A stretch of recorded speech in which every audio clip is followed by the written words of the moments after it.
Every day is a blessing, the time we spent together.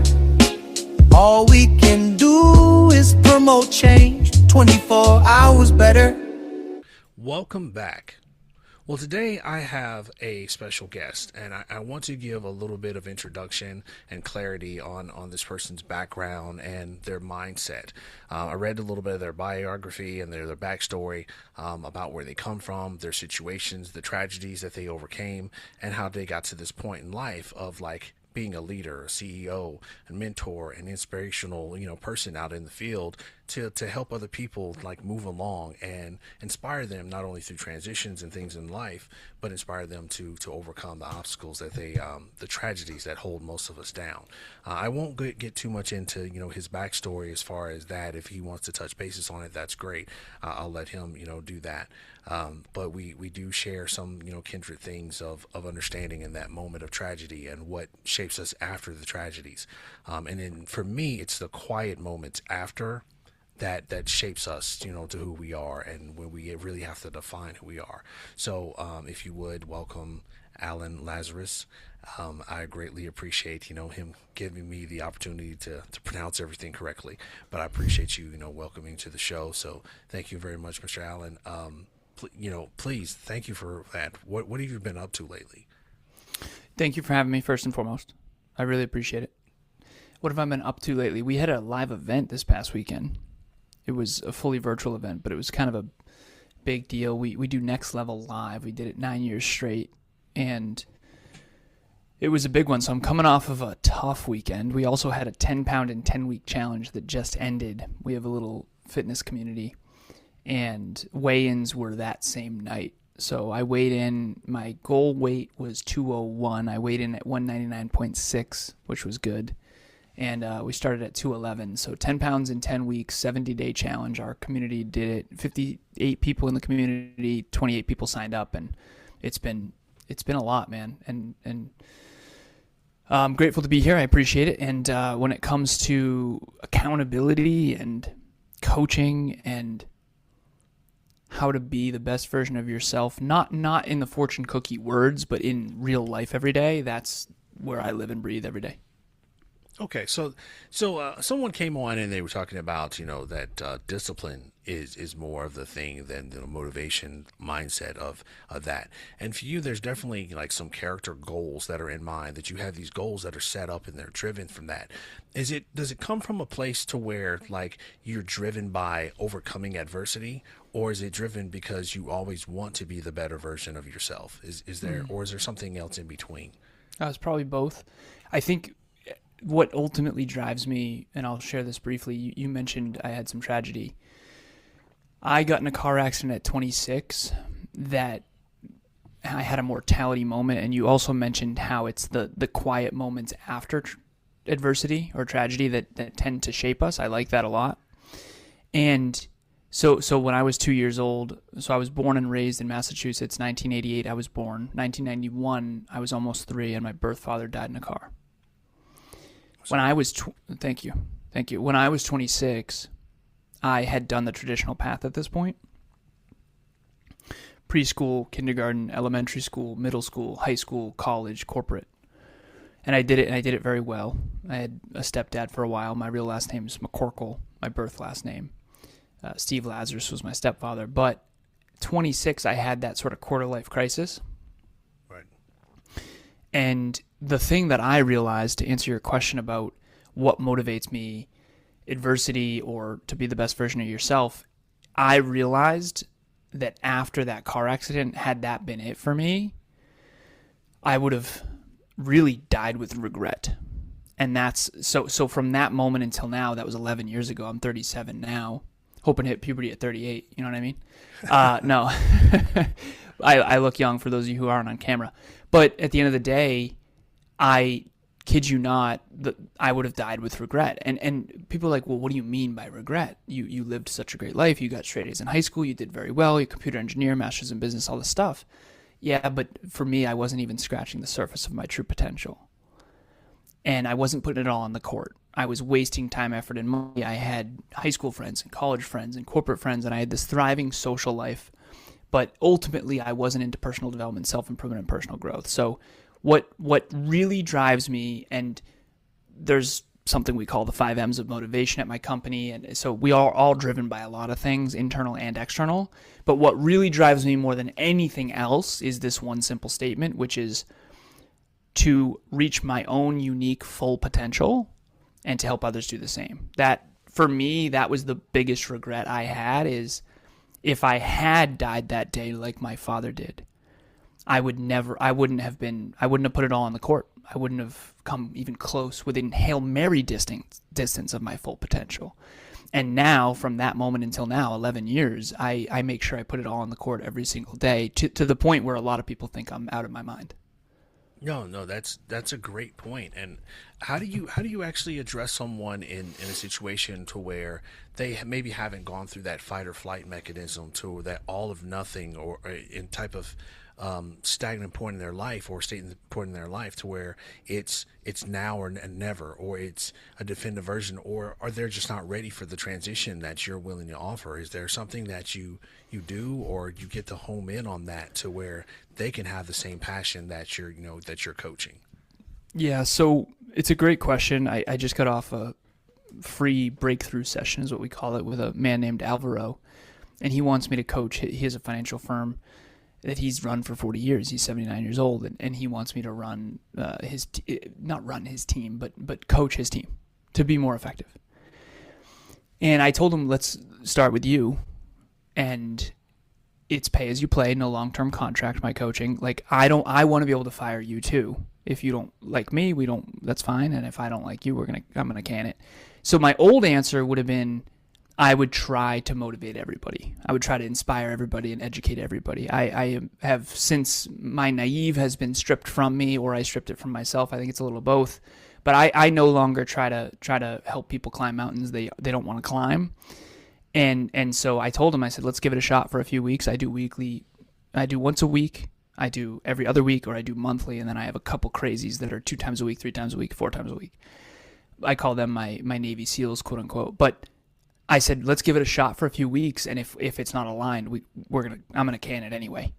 So my point of that is, we call it a willingness score, and over the last 11 years, being inspiration, motivation, education, like I feel like when I first found the personal development, self-improvement, and personal growth space, I was really excited.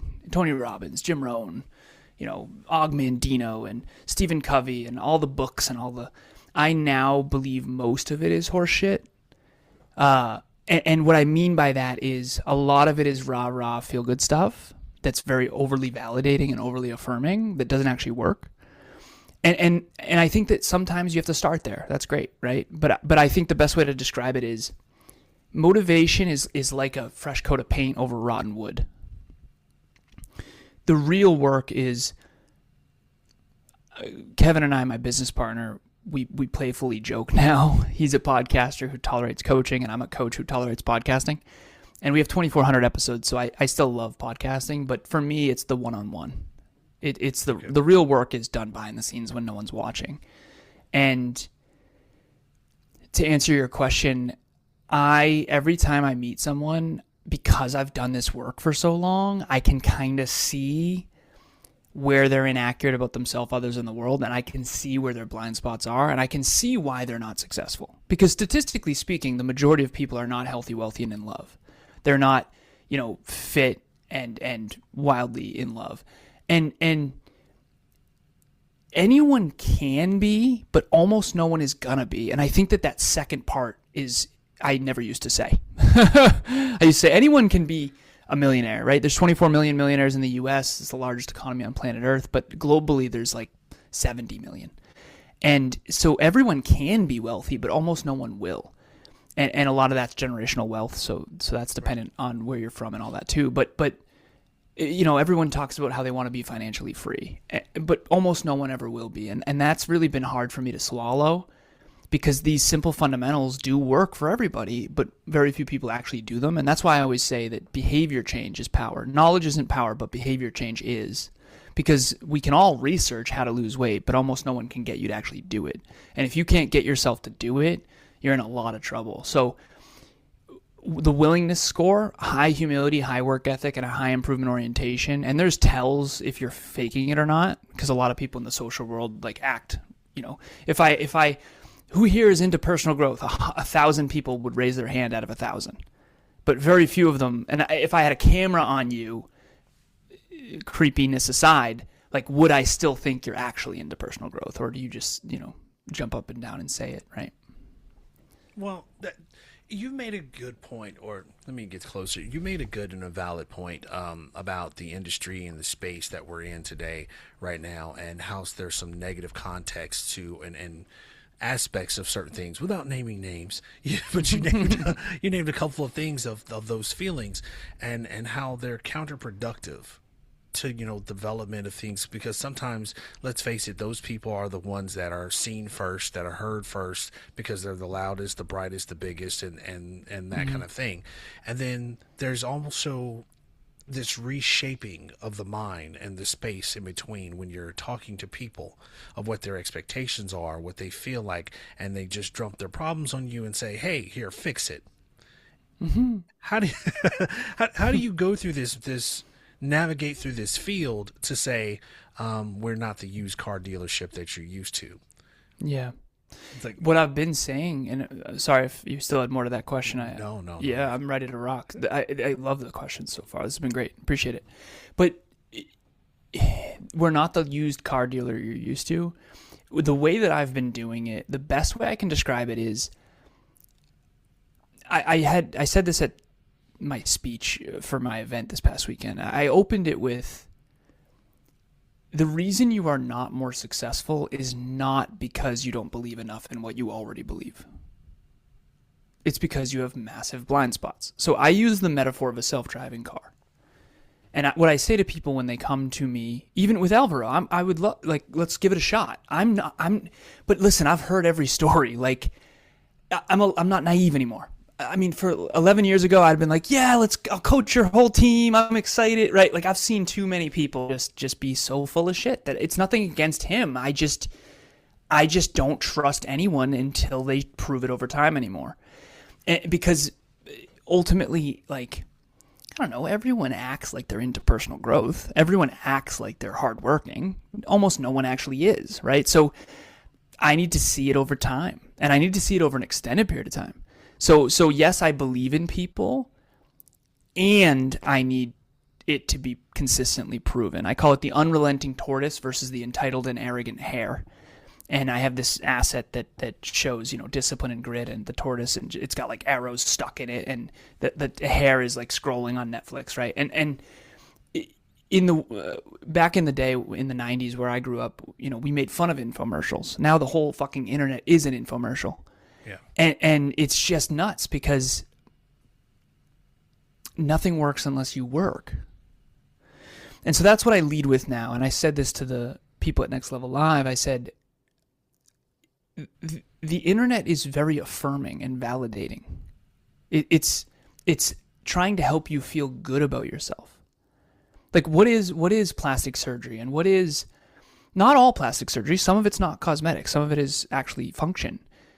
But, whether it's plastic surgery or airbrushes or filters or, quick fixes and magic bullets and secret sauces and all the, the 5 quick steps, all of this is it's just fresh paint over rotten wood. It's not the fundamentals. Like, the fundamentals are hard work, doing things that suck consistently, tracking metrics and habits, having hard conversations, courage, humility, and vulnerability. Like, these things, there is no like fun climb to success. And anyone who's trying to tell you that their climb to success was fun and enjoyable is they're just lying. They're just lying. Like, we all hate the Stairmaster. We all hate hard workouts. Like, I would prefer the mature person who says, honestly, I've exercised every day for 4.12 years.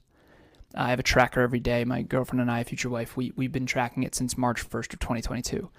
And at first, thank you so much. I appreciate it. At first, it was like a lot of like, yeah, awesome, that's great. And now I don't even like sharing it because it's just too weird, But I'll still share it for the point of this point that I'm making.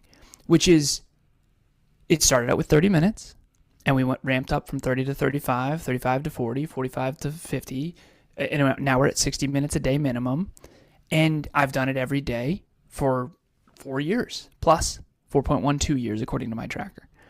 And I have it written, 1,504 days, exercise streak. I write it on my whiteboard every single day. And if I'm not on my whiteboard because I'm traveling, I do it on Google Sheets. I track everything. I track metrics and weight and all this stuff. All my clients do, all my team does. So my point to answer your question is, anyone can exercise every day. It's not impossible. Like, unless you have debilitating, like I had a client with no arms and no legs. I kid you not. She swam, she drove a car. She was amazing. She had to have her husband put her on the scale for her. Like, if she has every reason not to be successful and to make excuses, and she makes no excuses. And I said, Pauline, the reason I think you're unbelievable is because you have every excuse in the world, and you don't use those excuses. You don't let them hold you back. And then there's other people who have arms and legs and every opportunity to be successful, and they just complain. And so I believe in Pauline. I believe in the Paulines of the world. And I just don't want to hear it. I don't want to hear the talk. I don't want to hear the rah-rah. I want to see it when no one's watching, and I never get to see it when no one's watching, because I used to think words lie, actions don't. Actions lie too when they're in front of you, right? So this is my new little frame for before we hire anyone. Can this person sit alone in an empty gym on a Saturday night and sit on the Stairmaster by themselves, sweating for 30 minutes and not post it on Instagram? And if the answer is no, I will never hire them.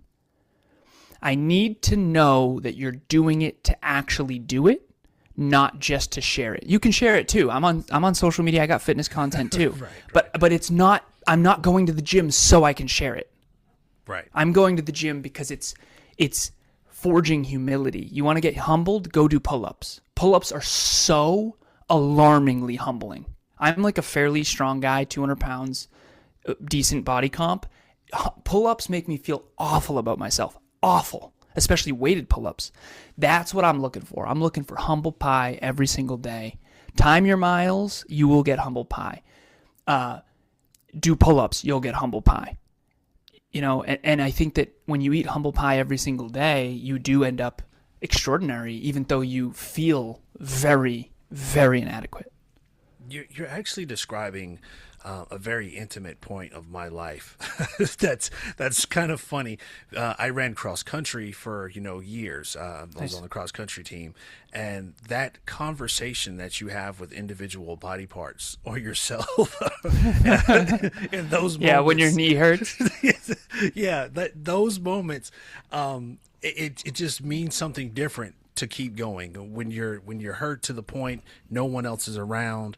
My buddies from high school, I'm older than I look. You mentioned your age, and I'll shout out mine there for those. I have about 11 years on you, and really. Yeah. So who knew? Okay. So you remember the 90s? Oh, I remember them very well. You know it. Nice. I was sober the entire time.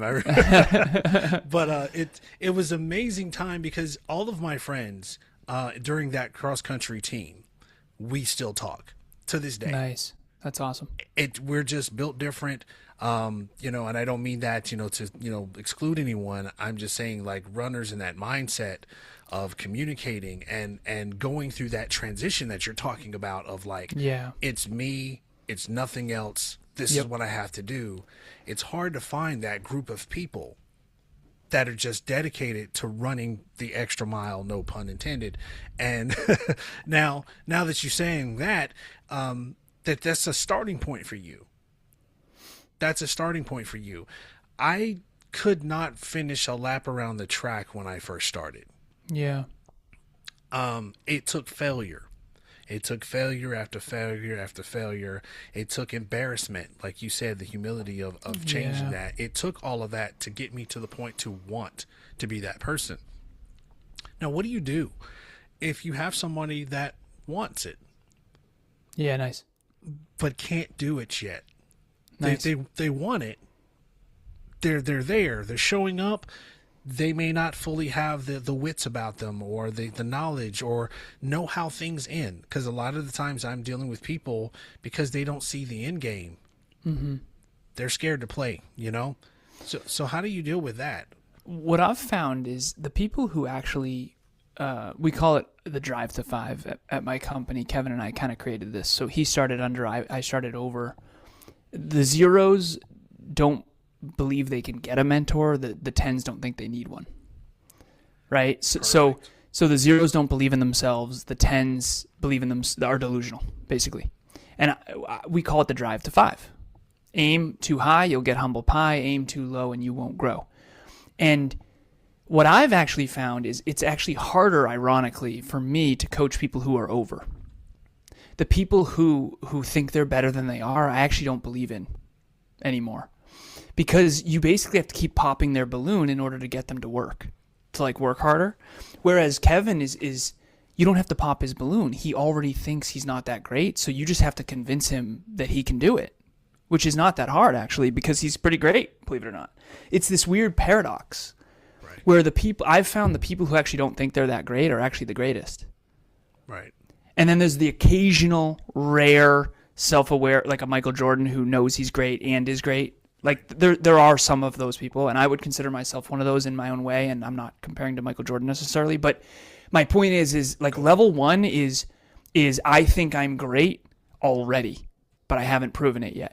Level 2 is I actually think I suck, but I'm going to work hard to try to make up for it. I believe in level 2 way more than level 1.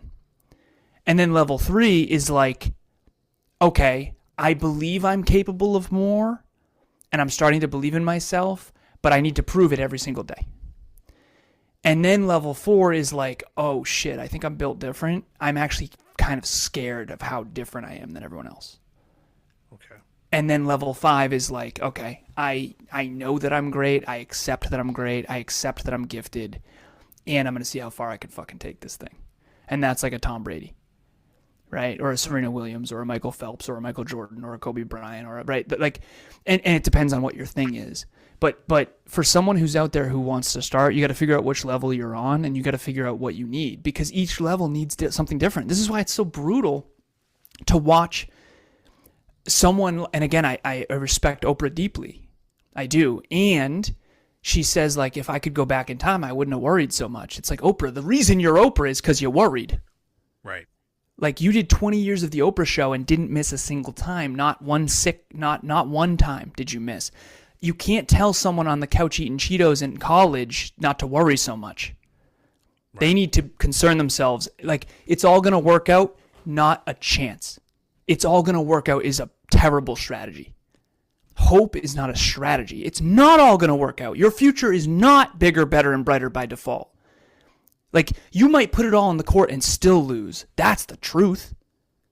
That's the replacing the rotten wood instead of fresh coat of paint of it's all going to work out. Like, this whole you're already good enough, none of that is true. So if someone is honest with themselves and says, okay, I'm scared of this journey, I actually think you're being honest. And I think that you should be scared.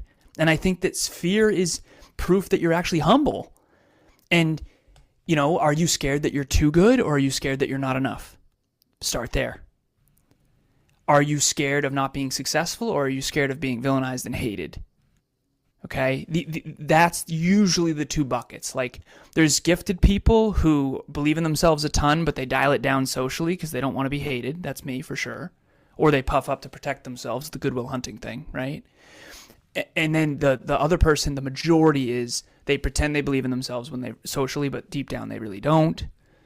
That kind of thing. And so you got to figure out what level of self-belief you have, and is it accurate? Kevin should believe in himself more than he does. He tends to be under. We got to get him to 5. And trust me, he swings right past 5 and gets arrogant after a big W. And then we eat the humble pie quick. But for me, I need the humility. I got to do weighted pull-ups to remind myself that I suck, because my brain wants to tell me, like, you're great. You can do it. You're great. Like, I need to time my mile. And 7:27? Are you kidding me? Come on. You're 6'2", 200 pounds. What are we doing here? Like, some people naturally think they're great and they need humble pie every day, and you have to seek it out. Right. Big fish, small pond. Got you. Other people, tiny fish, huge ocean, be careful. Go to a pond for a little while and challenge yourself, but like don't get eaten by a shark. So I have to ask you this question, and you kind of answered it, but for clarity purposes, what keeps you motivated? What keeps you doing this and inspiring, to help individuals, to help yourself? Because there's a moment, I don't know if this is the truth for you, but there's a moment that we do this at some point, because not only does it help us, but it helps us helping other people, which therefore helps us again, and those are the people that truly believe it and live it. So what keeps you motivated? Meaning. Yeah, so a lot of things do. Like, obviously, stepdad left, prove myself. I had all that stuff back in the day. Right. But once you become successful, and again,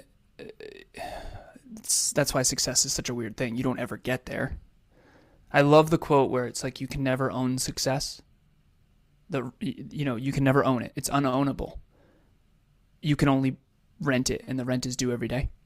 So it's a mountain that gets higher as you climb it. But once you become statistically successful, where you're not like, I have nice clothes, I'm not worried about like I used to. I used to drive a crappy car, all that kind of stuff. Like, it's not the same. Now it's, where am I going to invest my money? It's not how I pay my bills.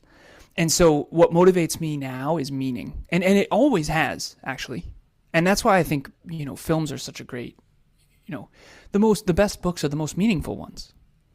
The best movies are the most meaningful ones, like a Hotel Rwanda or something like that. It's like the meaning is the one thing that I tether to, because life can be atrociously hard, and it has been for me, particularly growing up. Kind of lost 3 families by the time I was 14, type of thing. Birth father died. Mom got in a fight with her sister. We got ostracized from her side of the family.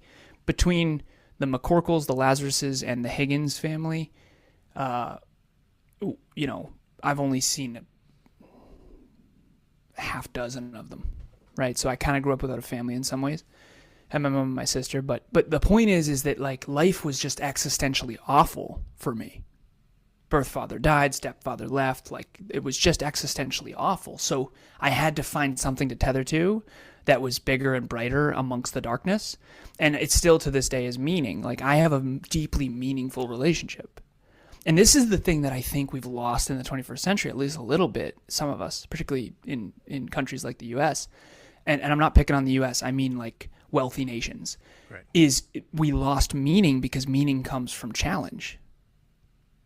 There's 2 types of adversity. There's the adversity life throws at you. I happen to have a lot of that. And then there's the adversity that comes from having massive fucking dreams. Some adversity is an inevitable byproduct of having huge goals and dreams. Right. I unconsciously, as a kid, chose both. I didn't know it. I didn't actually consciously choose. But meaning comes from climbing big mountains and challenging yourself and growing and contributing. So for me, it's meaningful. Like this event this past weekend, it wasn't crazy profitable, but it was super meaningful. There was tears. And I was actually at my beautiful girlfriend and future wife's, her grandmother, her Nana, turned 90. And yesterday we were at her 90th birthday. And everybody kind of gave speeches about how Nana impacted them and her work. She was early in childhood development, singing while in the womb, music. She was an unbelievable musician. And I started just bawling. It was so meaningful. It was like, holy shit, this is 90 years of impact in this room, with 90-ish people. And to me, that's how you change the world, is you change yourself, and it ripples outward, because the math is simple, right? 8 billion people on planet Earth. It's 8.3 now. 195 countries, but you touch 1,000 people who touch 1,000 people who touch 1,000 people. That's a billion right there. So you can change the world, you just don't know it. And so meaning is what I tether to, and meaning is what drives me. So where can people reach and find you? This has been very inspirational. Where can they find you and get a hold of you? So if I haven't scared you off yet, Again, don't reach out unless you really are serious and willing to deal with intensity. I think that a lot of people don't treat life very seriously. I'm fun and loving too. We can be warm and fun and laugh. We're going to have fun. Of course, I have a book club. I tell book club members this all the time because they're really intense books and really intense discussions. And I said, I will probably offend you. I will probably come off arrogant. My intention isn't to, but I care more about your future than your feelings. I care more about your future than your feelings. And you will leave here smarter, I promise. You will leave here thinking differently, you will. And I've been doing book club for 6 years, so I know some of these people deeply for years. And one book club is usually deeper discussions than most people have in an entire week, if not month or year. So if my intensity scares you, stay away. That's okay. I'm not making that wrong. If it excites you and really, you're humble and ready to work, let's rock and roll. All right. Thank you for that. I'm definitely going to try to tag everything that you do where people can reach you. Please let me know all of that. And I'm very inspired by this conversation. I've been doing this for maybe 3 to 4 years, and this is probably the first time I've actually been inspired, not only as a coach, but as a person to do things in my personal life. So you definitely have a calling. You definitely have a passion about it. And I want to thank you again, Mr. Alan Lazaros. I want to thank you for, being a part of this and being a guest and then improving my life in ways that you may not know. So thank you very much. And everyone, Alan, any last words? Yeah, thank you for that. I appreciate it. I could tell that you were moved by some of it and that this was a different conversation. So thank you for creating a psychologically safe space to be honest about some of the challenging truths of what it takes to really achieve your goals and dreams. I appreciate it, man. No problem. Thank you, everyone. I'll see you in the next one. Listen, if this message resonated with you, don't let it stop here. Transformation doesn't happen from watching. It happens from action. If you're ready to level up your mindset, your habits, and your life, I've created something for you. Tap the link below and join my free podcast and community where growth isn't just talked about, it's lived. Surround yourself with people who are building, evolving, and pushing forward. And if you haven't already, subscribe, stay connected, and commit to becoming the strongest version of yourself. This is your moment. Let's grow. Every day is a blessing. The time we spend together. All we can do is promote change. 24 hours better.